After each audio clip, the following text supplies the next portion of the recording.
ससुर बहू का अनोखा रिश्ता। अरे वीना बिटिया, तू यहाँ इस वक्त? अपनी बेटी वीना को शाम के समय दरवाजे पर देखकर अरुणा जी लगभग चौंकते हुए बोली। हाँ मैं, और क्या इस वक्त? क्या अब ये मेरा घर नहीं है? अरे कैसी बातें करती है, मैं तो बस। अच्छा, राजेंद्र भाई साहब कहीं गए हुए हैं? मेरा मतलब किसी के यहाँ? वीना ने गुस्से में अपनी माँ को देखते हुए कहा। गए नहीं थे, मगर मैंने आज सब झंझट ही खत्म कर दिया है। झंझट? कैसा झंझट? बेटा तू बता, राजेंद्र भाई साहब ठीक तो हैं? घर में घुसते हुए सोहन बाबू चिंतित से होकर बोले, जो कि ड्यूटी से लौटे थे। पापा दुखी कर दिया था उन्होंने, मेरी जिंदगी ही खराब कर दी थी। सोचा था रमेश जी के बाद मैं उनकी बहू नहीं बेटा बनकर सेवा करूंगी, मगर कभी कुछ तो कभी कुछ आए दिन मुझे दुखी करते रहते थे। आज मैंने सब झंझट ही खत्म कर दिया। क्या किया तूने राजेंद्र भाई साहब के साथ? बोल, गुस्से से सोहन बाबू चिल्लाते हुए बोले। पापा मुझे समझ नहीं आता, आप मेरे पापा हो या मेरे ससुर के भाई। बेटी घर आई है, बजाय इसके कि उसके दुख दर्द को पूछते बस राजेंद्र भाई साहब, राजेंद्र भाई साहब। वीना आखिर बात क्या है? अरुणा जी बीच में बोली। वीना रो पड़ी। माँ आप जानती हो ना, रमेश जी के जाने के बाद मैं नौकरी भी करती हूँ और अपने ससुर की देखभाल भी, मगर जब देखो मुझे ही ताने देते रहते थे। कल बोले मेरे 2 दोस्त क्या आ गए, तुमसे चाय बनाकर पिलाना भी नहीं हुआ। मैंने कहा बाबूजी दूध खत्म हो गया था तो लाने चली गई थी, लेकिन लाई तो आपके दोस्त चले गए थे। मैंने बस उन्हें बताना चाहा तो बिगड़ पड़े और कहने लगे तुम झूठ बोलती हो, मेरा एक छोटा सा काम करने में भी तुम्हारी नानी मर जाती है और मेरे पेंशन पर पूरा हक जमाती हो, लेकिन मेरा ख्याल रखना भी नहीं हो पाता तुमसे। इससे तो अच्छा है मैं वृद्धा आश्रम चला जाता, वहाँ अच्छे से रहता और अपनी सारी पेंशन अपने ऊपर खर्च करता।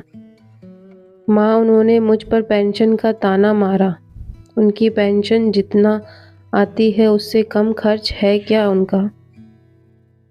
दुनिया भर की रिश्तेदारी और उस पर से यह बीमारी का खर्चा, ऊपर से सवेरे शाम किचकिच, बस मैंने भी सुना दिया।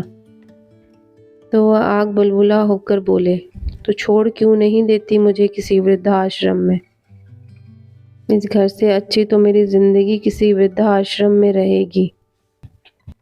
तंग आ गई थी मैंने भी गुस्से में कह दिया था, हाँ चले जाइए ना, कौन रोकता है, कुछ तो शांति मिलेगी मुझे। बस उन्होंने अपना बैग तैयार किया और मैंने भी उन्हें कल सुबह ही शहर से बाहर वाले एक वृद्धाश्रम में छोड़ दिया।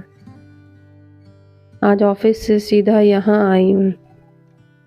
हे भगवान, ये तुमने क्या पाप कर दिया बेटा?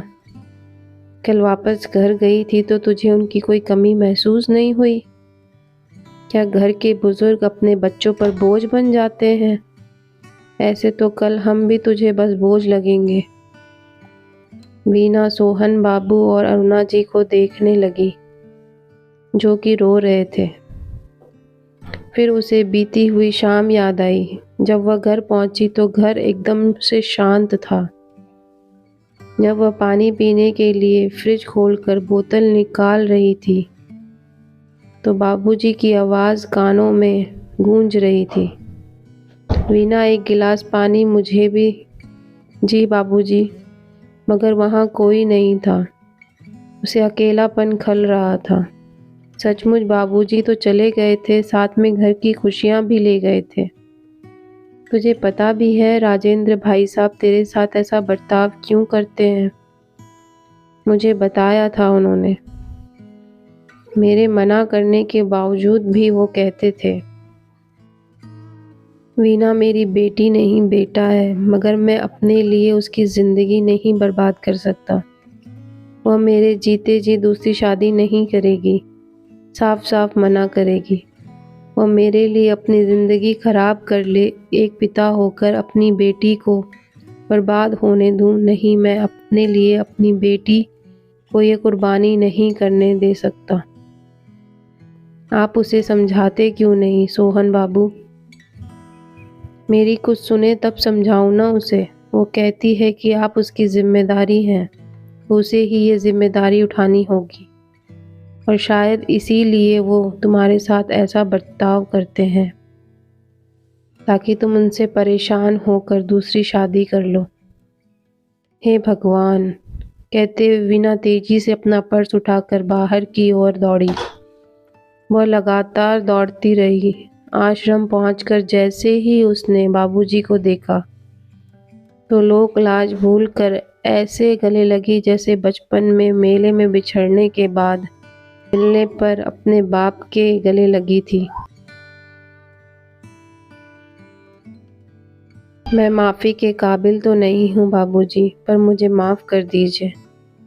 नहीं बेटा, तुम मुझे माफ़ कर दो। मुझे लगा था कि मैं तुम्हारे साथ बुरा बर्ताव करके तुमसे दूर हो जाऊंगा, मगर ये बूढ़ा अपने बेटे को तो खो चुका है, अब अपनी बेटी को नहीं खोना चाहता। कहते हुए राजेंद्र बाबू फूट फूट कर रोने लगे। कभी वीना उनको तो कभी राजेंद्र बाबू वीना को आंखें पोंछते हुए एक दूसरे को चुप करा रहे थे। वहीं दूसरी ओर थोड़ी दूरी पर खड़े सोहन बाबू और अरुणा भी भीगी हुई पलकों को साफ करते हुए मुस्कुरा रहे थे। दूर खड़े सोहन बाबू और अरुणा भी पास आ गए।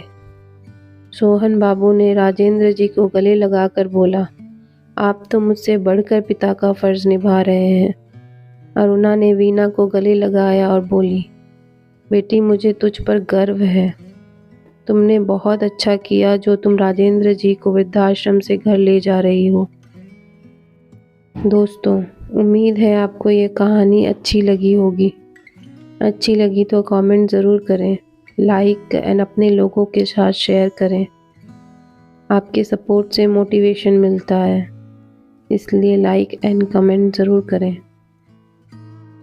मिलते हैं नई कहानी के साथ नई वीडियो में, तब तक के लिए धन्यवाद। नए हैं तो चैनल को सब्सक्राइब कीजिए। Thanks for watching.